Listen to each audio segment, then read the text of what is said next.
देख रहे हैं हमारा विशेष कार्यक्रम आध्यात्मिक ज्ञान चर्चा। आइए शुरुआत करते हैं कार्यक्रम की और जानते हैं विचार जगत गुरु तत्वदर्शी संत रामपाल जी महाराज, सतलोक आश्रम बरवाला, जिला हिसार, हरियाणा, बनाम कबीर पंथी संतों तथा महंतों के विचार। आपका इष्ट देव कौन है? हम सभी कबीर पंथियों का इष्ट है सदगुरु कबीर साहेब ही को ही हम सब इष्ट मानते हैं। तो आपके अनुसार परमात्मा साकार है या निराकार है? देखिए, परमात्मा का स्वरूप जो हम कहते हैं वह तो सदा निराकार ही होता है। पूर्ण गुरु या सतगुरु की पहचान हम कैसे करेंगे? देखिए, पूर्ण गुरु या सदगुरु की पहचान तो हमें अपने चिंतन से, अपने बोध से, आपके जीवन में जब किसी के उपदेश से या किसी के दर्शन से आपको ऐसा लगता है कि मेरे अंदर कोई चेतना जागृत हुई, वही उसकी पहचान है और कोई दूसरी पहचान नहीं हो सकती। उसी पहचान से ही आपको ये निर्णय करना पड़ेगा कि मेरे लिए ये सदगुरु के रूप में। जी, कबीर साहेब जी ने आदि नाम और सरनाम जो बताया है वो क्या है? क्या आपके अनुसार वस्तु है या कोई और चीज? नहीं सदगुरु के अनुसार से शब्द नित्य होता है जी, शब्द का नाश नहीं होता है जी। और साहेब कहते हैं हम इस संसार में हमारा आना भी शब्द स्वरूप में हुआ, क्योंकि शब्द का नाश नहीं हुआ। हम इसीलिए सदगुरु कबीर साहब कहते हैं हम न मरब मरी हैं संसारा, हमको मिला जियावन हारा। जो शब्द शक्ति है वो सदा विद्यमान रहती है और हम शब्द शक्ति में विद्यमान रहते हैं जी। शब्दन विंसे विंसे देही, कहें कबीर हम शब्द से नहीं। तो सदगुरु कबीर साहेब शब्द की शक्ति और सत्ता को सर्वोपरि बताए जी। और उसका कभी विनाश नहीं होता। ये सदगुरु ने अपने परिचय के रूप में ये दिया। तो जी, कबीर साहेब सतगुरु हैं या सतपुरुष है? इसमें कुछ भिन्नता है या नहीं? सदगुरु कबीर साहेब सदगुरु के रूप में इस संसार में, ज्ञानी पुरुष के रूप में इस संसार में आए, इसलिए हम उसे सदगुरु के रूप में मानते हैं। तो इस सृष्टि की रचना के बारे में कुछ बताएंगे हमें? सृष्टि की रचना के विषय में जो साहेब के पंथ में जो ग्रंथ में चर्चा है वो इस तरह से कि सतपुरुष की आज्ञा से निरंजन ने इस तीनों लोक की रचना की, ऐसा चर्चा है ना? तो सतपुरुष की आज्ञा से निरंजन ने तीनों लोकों की रचना की।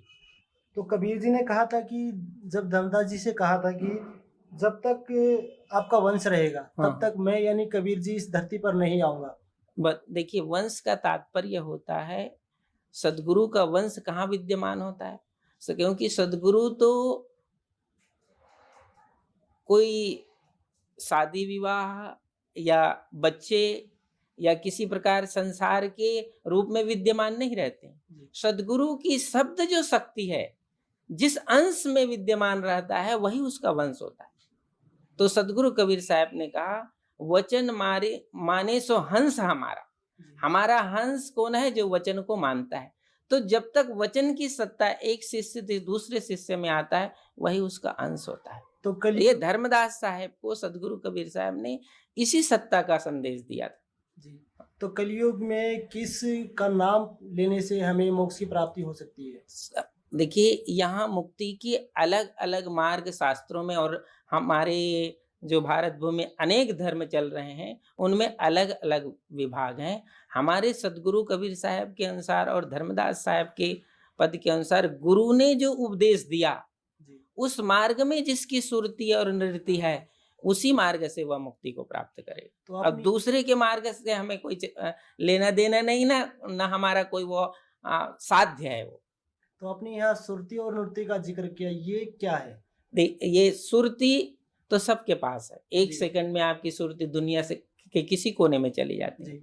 और शब्द है जो सदगुरु के द्वारा बताया गया मार्ग, उसको शब्द कहा जाता है। उस शब्द में यदि आपकी सुरती स्थिर होती है तभी वह सुरती उस शब्द स्वरूप, शब्द के माध्यम से उस स्वरूप में जाता है जहां जाए फिर हंस न आए, भव सागर की धारा, संतो सो निज देश हमारा।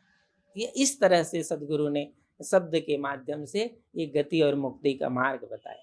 अभी आपने सुने लहर तारा तालाब के गद्दी नसीन कबीर पंथी आचार्य श्री अर्ध नाम साहिब जी के विचार। और आइए अब जानते हैं दामाखेड़ा गद्दी नसीन कबीर पंथी श्री प्रकाश मुनि नाम साहिब जी के परम शिष्य बांधवगढ़ गद्दी नसीर महंत श्री हरीश दास जी द्वारा बताए गए प्रकाश मुनि नाम साहिब जी के विचार।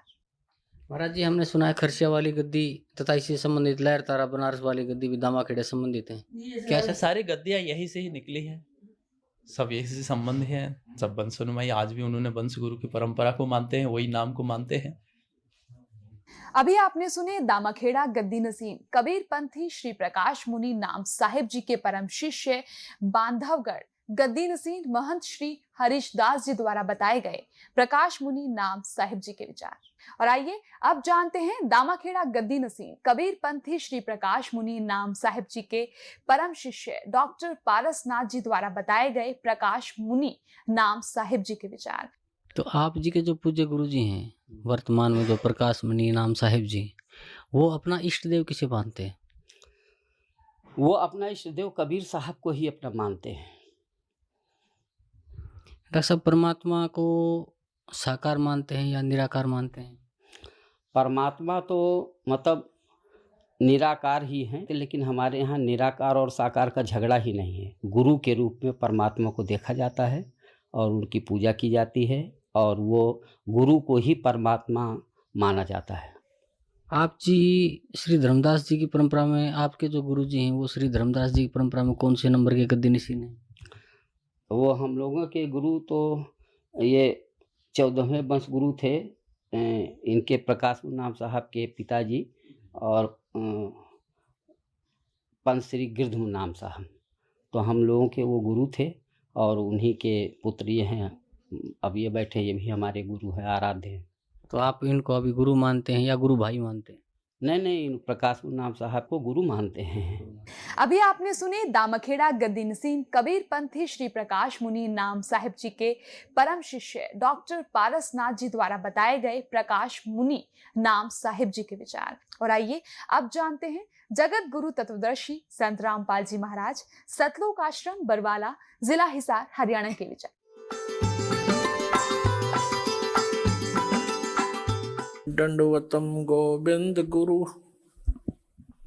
बंधु अभिजन सोहे, पहले भय प्रणाम तिन नमो जो आगे होए। अब ये जैसे दामाखेड़ा वाले हैं, इनके सेवक से कोई पूछता है कि आपका गुरुजी कौन है, तो कुछ एज्ड व्यक्ति है, वो कहता है कि मेरे गुरुजी पंत श्री गिरधनाम जी हैं। और पंत श्री गिरधनाम जी श्री प्रकाश मुनि जो वर्तमान में दामाखेड़ा का महंत है, उसका पिताजी भी है और उनके गुरुजी भी हैं। फिर उनसे पूछा कि ये प्रकाश मुनि जो हैं वर्तमान के महंत जी दामाखेड़ा के, ये आपके गुरुजी हैं या गुरु भाई है?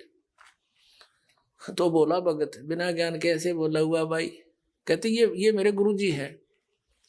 अरीब तक गृध मुनि को क्या था, मेरे गृध नाम मुनि मेरे गुरुजी हैं। अरीब का प्रकाश मुनि भी मेरे गुरुजी हैं। अब गृध मुनि के शिष्य और पुत्र श्री प्रकाश मुनि, और उसी का गृध मुनि का कोई और शिष्य, तो दोनों गुरु भाई हो गए, प्रकाश मुनि और वो गृध मुनि का शिष्य। और फिर वो शिष्य ने कहा कि मेरा यो प्रकाश मुनि भी गुरु है। खा कर उसके ज्ञान को, धिक्कार ऐसे ज्ञान को। एक गुरु भाई, एक भाई और दूसरे अपने छोटे बड़े भाई ने कहा यो मेरा बाप भी है, यो भी मेरा बाप है। तो शराब में बोल सके क्या कति बोली बूझ। जब गुरु भाई को और फिर गुरु में अपना उसने